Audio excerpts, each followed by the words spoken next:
welcome to a conversation from Arcadia Books based with Helen Young, who is the director of The Chinese Lady in Chicago recently, and my wife, I have to say. But we're honored to have Jamie Ford with us, who is the author of The Many Daughters of Afong Moy, his new novel. We sell his books at the store. We've sold them since the store opened, but this book is an extremely ambitious novel based on Jamie's imaginative dealing with the afterlife of Afong Moy, who was the first Chinese woman brought to America in 1834, I believe. But it's a terrific book. It comes out in 2 weeks. And so Helen is going to ask Jamie questions, and they'll have a conversation about Helen's experience with directing the play and Jamie's experience with researching and writing this wonderfully rich book. So I will now step out of the picture to everyone's relief and leave the two of you to your interview. Thank you, James. Thank you for the introduction. Hi, Jamie. It's great to see you again. Good to see you. Thank you. Thanks for having me. This is awesome. Well, first, I loved the book. It was very touching. It was very redemptive, and that made my heart soar. And it was very complex as well, and very haunting in its complexity in terms of talking through the generations. So I think my first question is, what was your what inspired you to write this book and in this way? Oh, wow. You know, I had known about Afong's story for, a decade or more.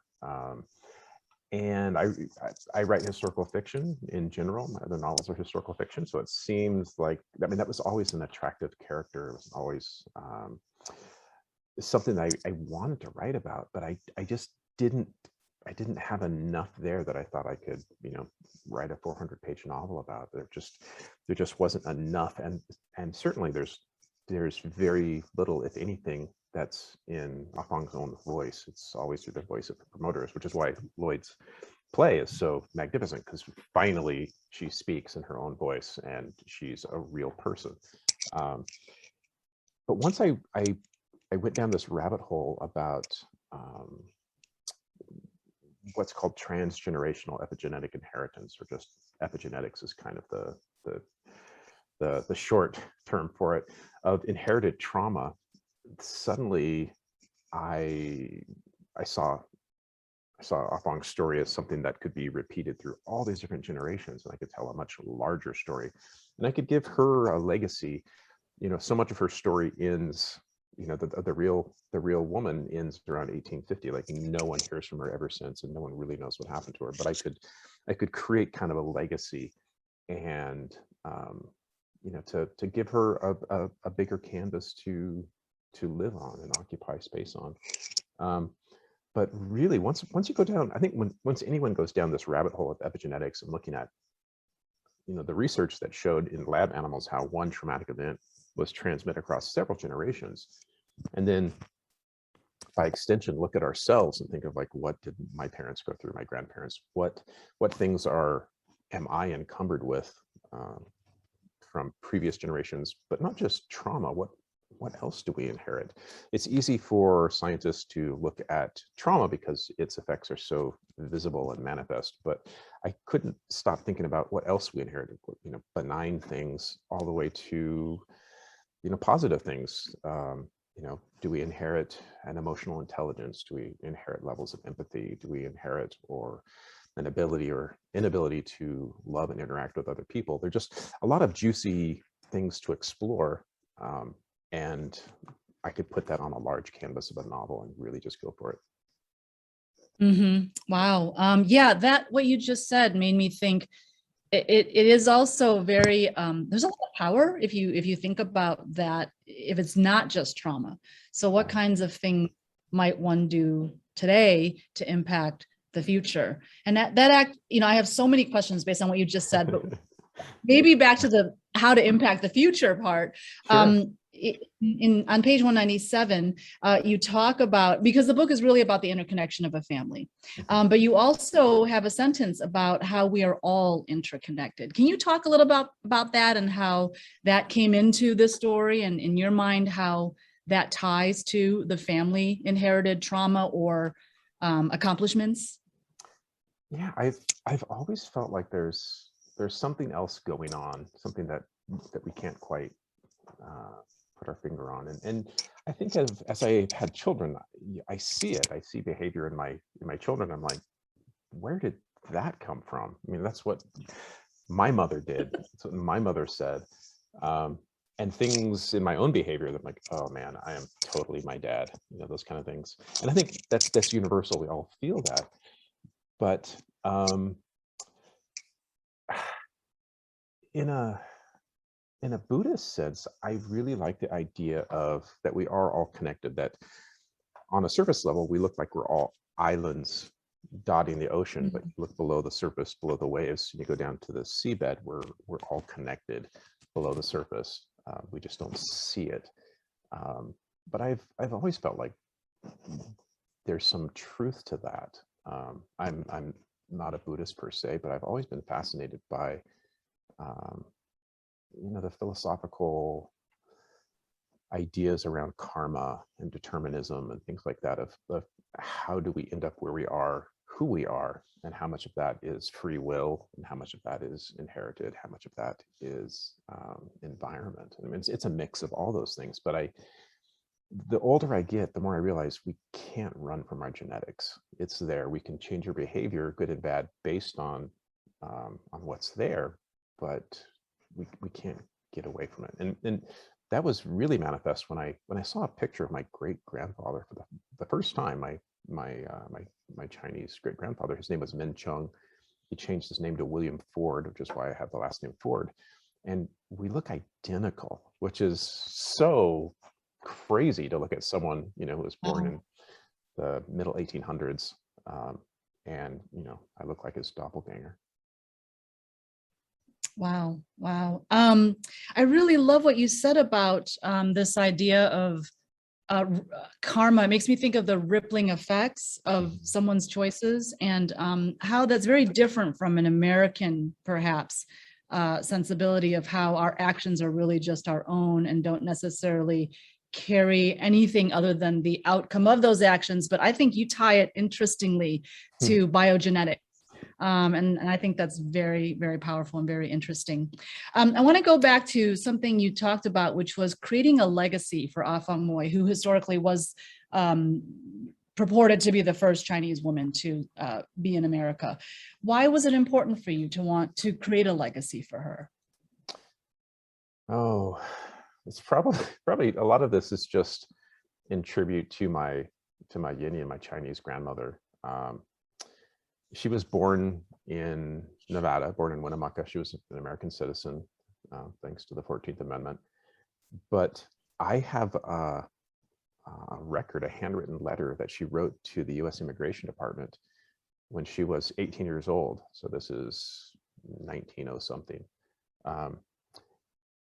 And she's writing because she's requesting a special paper that would state that she's an American citizen, because she was afraid to cross state lines. She was afraid that she might be picked up or arrested or in a place where people feel she doesn't belong.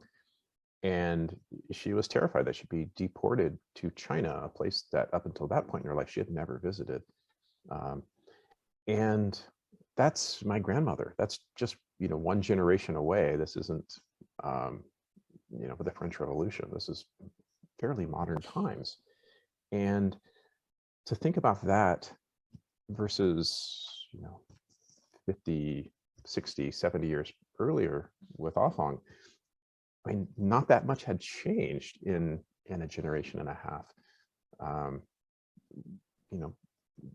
Afong was a woman, but she was a Chinese woman. She was a minority within a minority at a time where women really weren't allowed to be on the street unescorted. They were seen as a woman of ill repute if they were out on the street by themselves. And so here is this woman she was written about in so many newspapers, and her travels were celebrated from, from Buffalo, New York to Cuba.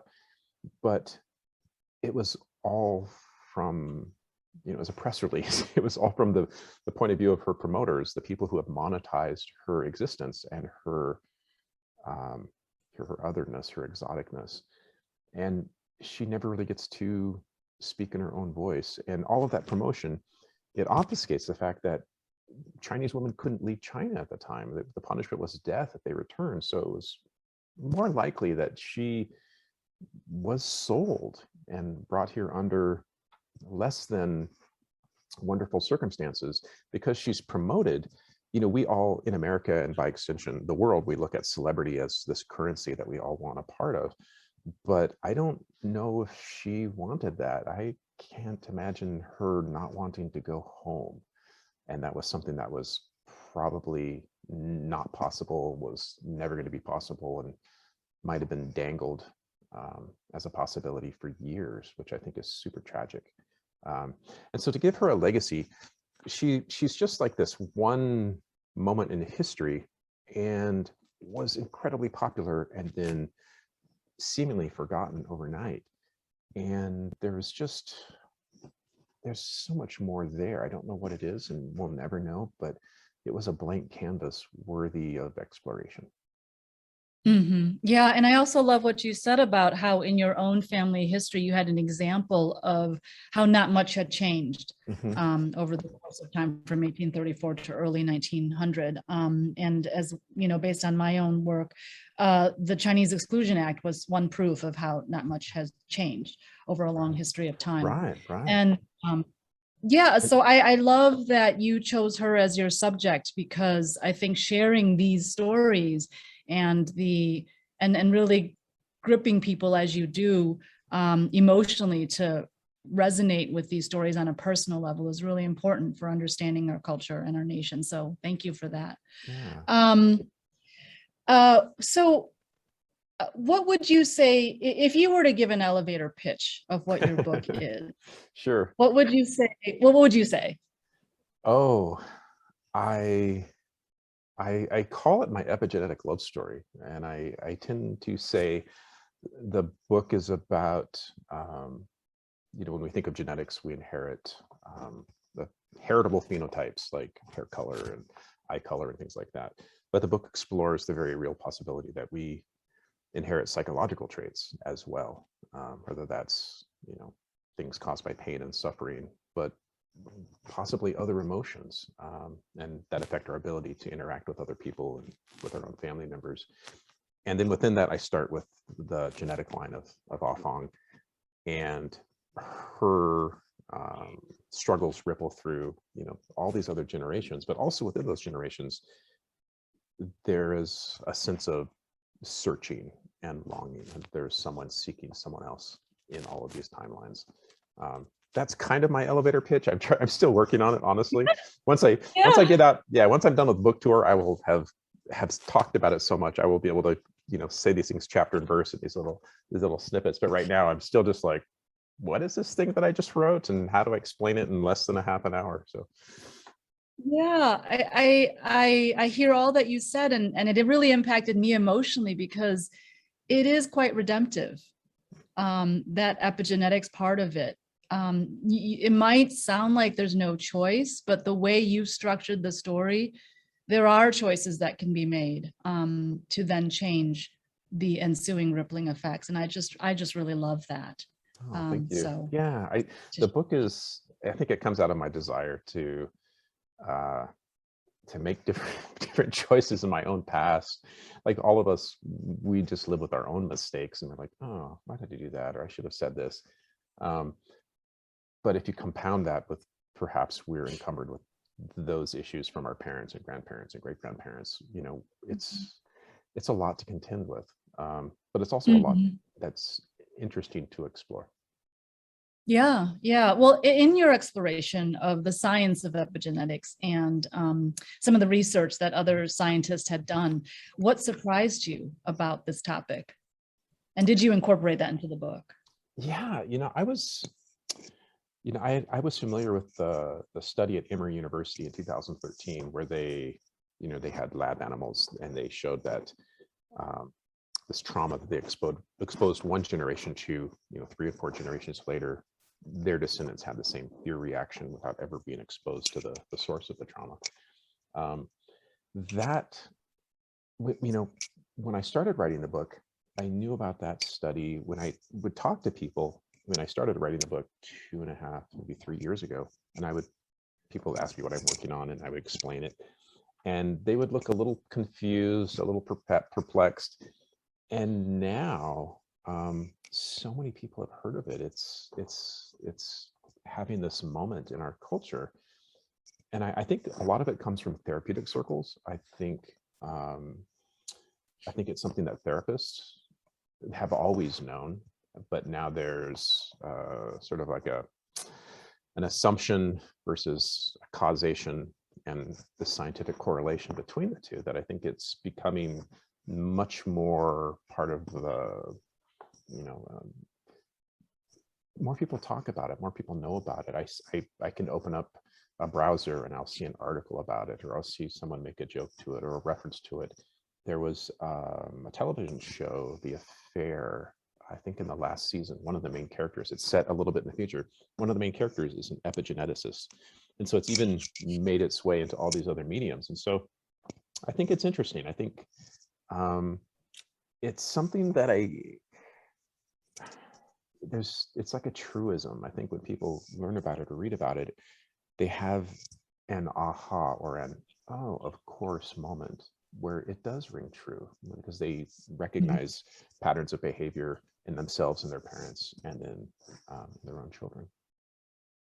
Yeah, when I read I think it was the author's note where you talk a little bit about some of the research, and the one about the identical twins really was very, could you share something about that so that we get a really clear grasp of what epigenetics could lead to? Yeah, I mean, and not every set of identical twins has such similar traits, but there have been some well-documented cases where twins were separated at birth, and then they reconnected 40 years later, and they find that the patterns of their lives are ridiculously similar, and they they share the same genome, literally the same genetic material in each person. And so you would think, okay, yes, there's going to be some things genetically. If this twin has a tolerance for spicy food, then their identical sibling is probably going to have a similar tolerance for spicy food. But then it gets into some things that are less quantitative and more qualitative about the type of people they befriend, the type of vocations they go into, the type of education that they pursue, type of music they listen to, patterns that are so similar. It's hard to deny that there's something else going on beyond environment, that it's not just nurture. There's a lot of nature going on. And if given similar circumstances, those twins can grow up having very similar, almost identical lives, to the point where it's just uncanny to look at. Yeah. And epigenetics really answers a lot of those questions as to how and why that happens. Yeah, I remember, I think it even went down to the names of their children being similar, The but names of their spelled differently. Yeah, the names of their children, the names of the women that they married and then divorced, and the names of the women their second wives had the same names. For me, it makes me feel like we're living in a simulation and the coders just got lazy. They just got copy paste or something like that. Something else is going on. We're explaining it through epigenetics, but maybe we really are living in a simulation, and the programmers just were lazy that day. Yeah. Actually, this idea of simulation, or at least somebody programming something, makes me think of what must have gone through your process, because this goes through, I think it was, I forgot, 8 generations, maybe. I had to count myself. Yeah, I had, because if you count Afong's mother, it's 8 generations. Okay. So with these 8 generations, how did you keep it all straight? I just about broke my brain with this one. I don't outline much of anything when I write. I work from a premise, a beginning and ending, and I kind of make up the juicy middle as I go. But with this one, because I have so many different timelines, so many point of view characters, about halfway into the book, I just had to stop and I had to pull everything apart. I had to put it all on a wall, and I really had to flesh out the plot points of every timeline. And then I even looked at page count. There needed to be a certain balance of the characters, so I didn't have one character taking over the whole book. And Dorothy, who was my main character, she needed to have more time on the stage than anybody else, and so I had to balance all that out. And so, yeah, on my wall, it does look like, you know, that the meme of the conspiracy theorist of like the copies and the push pins, and like I had a red string connecting all these things. And then I left it up because it just reminds me of how insane this book was, and to, you know, to wrangle and have an appreciation that I sort of managed to pull it off. We will see. Yeah. But yeah, it was a lot. And as I was writing this book, I kept telling myself, like, okay, the next book is going to be one point of view. It's going to be contemporary. I know multiple timelines. I just told myself, okay, it's going to be easier. And then when I sat down to start the new book, it's not that. It's super complicated all over again, because I can't help myself. I should make it A little insight. yeah, I could write books faster if they just had one point of view and were contemporary. But there's just so many interesting philosophical rabbit holes to explore, and I just can't go down them. Yeah, I read your the afterword or acknowledgments at the end, and just all the different things that you researched and different threads, historical, scientific, and that you pulled it all together into this story. I thought that was really, really amazing. You talked about the different timelines and the people and how they interconnect, and I could see, I think I saw between one person's story and the next, how you may have chosen how they went next to each other. But could you talk a little bit about your process for choosing who goes next to who at what time? Yeah, I didn't want to tell them chronologically. I wanted to bounce around, and even though that's asking the reader to you know, to hold my hand and trust me that we're going to go someplace that makes sense. And I'm a reader too. I have books where I have to just get a pen and I have to write down all the characters and just to keep track of what's going on, just to keep it all. Yeah, I know it's normal. Nothing wrong with that. But there's like a rhythm to it's like music. Certain notes sound good and certain notes sound flat and sharp. And for me, the rhythm that I set out as far as pacing, it felt right in my mind. There's no empirical right or wrong, but for me it was, I mean, so much of, for me, writing is about banking and spending emotional currency with the reader. So I'm torturing my characters, or I'm giving them comfort and relief, but it's all for an emotional payoff at the end, whether that's tragic or redemptive or whatever it is, but it's by design. And much of that tempo is meant to lead up to that moment. And it's just, it's kind of like this, it's like, you know, it's like writing a song. There's just some high notes, and then there's a middle, and then there's a crescendo at the end. And that's how I look at it. Every author is different, and they all have their own methodology. But for me, those are kind of the innate guiding principles that help me get to the finish line.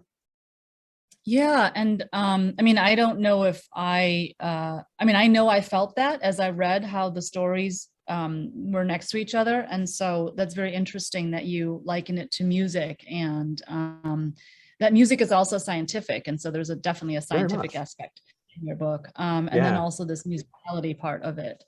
I never thought about actually, that, because both my sons are musicians, and one is just like a theory monster. I have to like, oh, maybe there's like a theory I need to isolate so I can master and project onto other works. There's probably something going on there.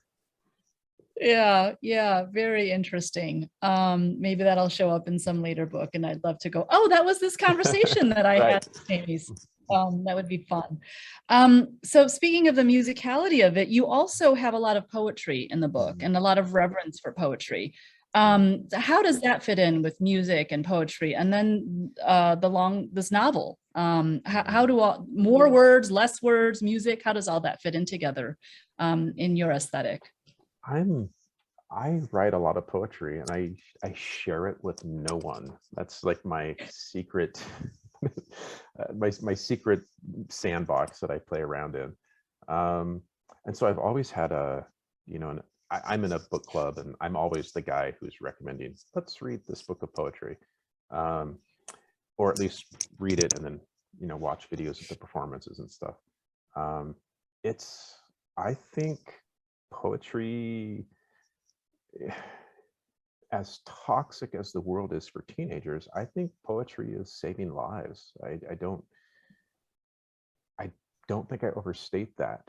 I have been to poetry slams where the teen poets, like, that microphone is a megaphone, and they just have to process some really strong emotions and be accepted by their peers. And I think it's super healthy from just from a mental health standpoint.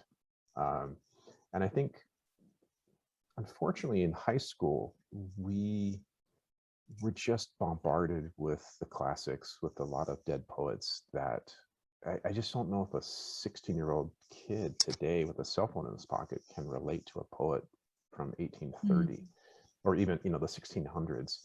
They can appreciate it, but they're just not going to relate to it. But what's happening out in the world is just the spoken word poetry movement has been given a whole life online on YouTube. If you look up Andrea Gibson on YouTube, and you will find hundreds of thousands of views, if not millions. And it's a poet. Andrea is a touring poet that sells out everywhere they go. I saw them in Green Bay, and it was sold out. And they had us all in just the palm of their hand. And the work was so powerful. We're all crying, we're all laughing. And then I describe it as it felt like a system upgrade for your heart. Like the firmware of your heart just was made better through that performance. Everyone that arrived left a better person that night. I truly believe that. And so, putting a lot of nods to some of my favorite poets in the book really was just an expression of that deep appreciation.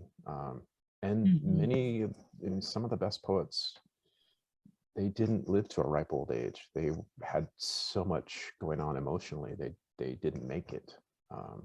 People like Anne Sexton, who I love her poetry, and I wish Anne Sexton had lived to be 100 years old. And so I appreciate the work that she did leave behind for what it is. Yeah, I think that's also another maybe goal of yours, which is to keep legacy going, so that it could then go on to your readers to perpetuate. Yeah, So really I think there's so much good poetry out there that it's just below most people's radars. I mean, because when people think of poetry, they think of something they slogged through in high school. And if they keep looking, they'll find it, and it's incredible. Thank you for sharing that. You mentioned that you're in a book club. Yeah. Why are you in a book club? I'm in a book club because I'm a reader, just like anybody else. I've been in a book club for, I think, almost 10 years now.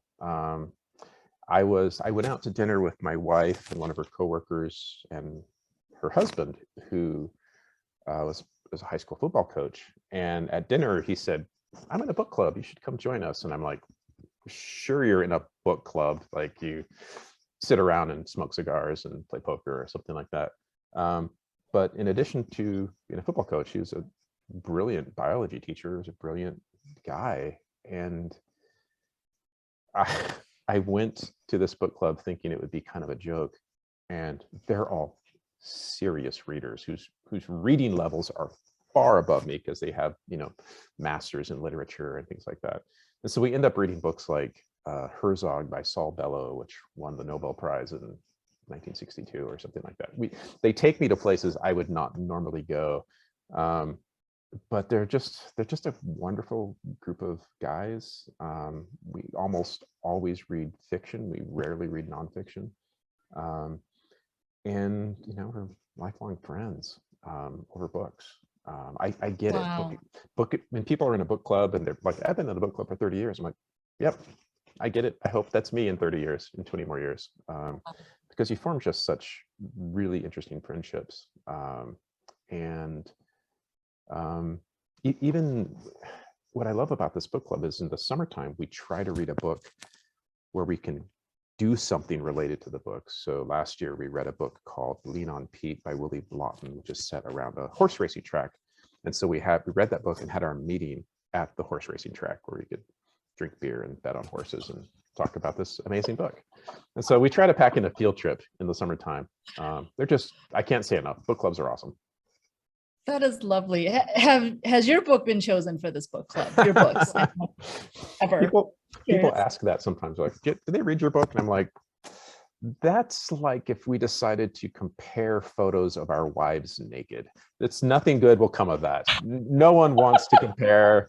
It's unfair. It's too personal. We're just going to avoid that discussion altogether.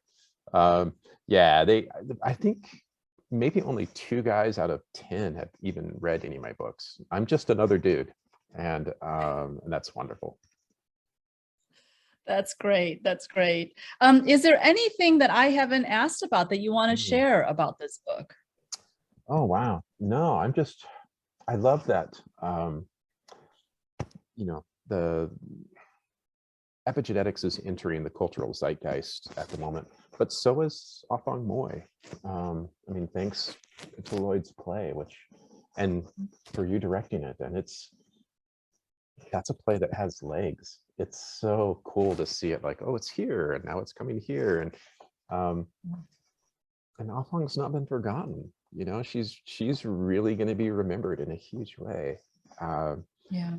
Thanks to the play. And the play, you know, people will hopefully look at the book and go, oh yeah, I saw that play and I want to know more. And I want to spend some more time with this character in this other imagined world. So I'm just excited about that. For so long, it was a character that most people, if I mentioned, they would stare back at me blankly and have no idea what I was talking about. But because of the play, I do think she's having, you know, her moment. You know, 150. Yeah, and that is. Yeah, and that's very heartwarming. And you're right, this play has a lot of legs. It is the most produced play in the US this year. Yeah. Isn't that amazing? Yeah, and it is amazing. It is amazing. And you're right, you know, if people see the play or read about it through the reviews or some of the press, and then they see your book, that they will extend their relationship with her, and then Chinese American history. And then that in itself could maybe lead to behavioral change, would then ingrain into somebody's DNA and then change the future. So right. I think it's you're part of a large movement. I want it to be an empathy enlarging experience, seeing the play or reading the book, where I think we're in this golden age of cultural cross-pollination, where I think we are getting out of our lanes and appreciating other people's stories. And Afong certainly has a great story. Yes. And thank you for writing The Many Daughters of Afong Moy. Thank you. Really so reading it. I mean, being a Chinese woman, it was very important to me to see those stories. So thank you. Thank you so much for your time, Jamie. Thank you for sharing everything. Such a pleasure. Thank you. Thank you. Until next time.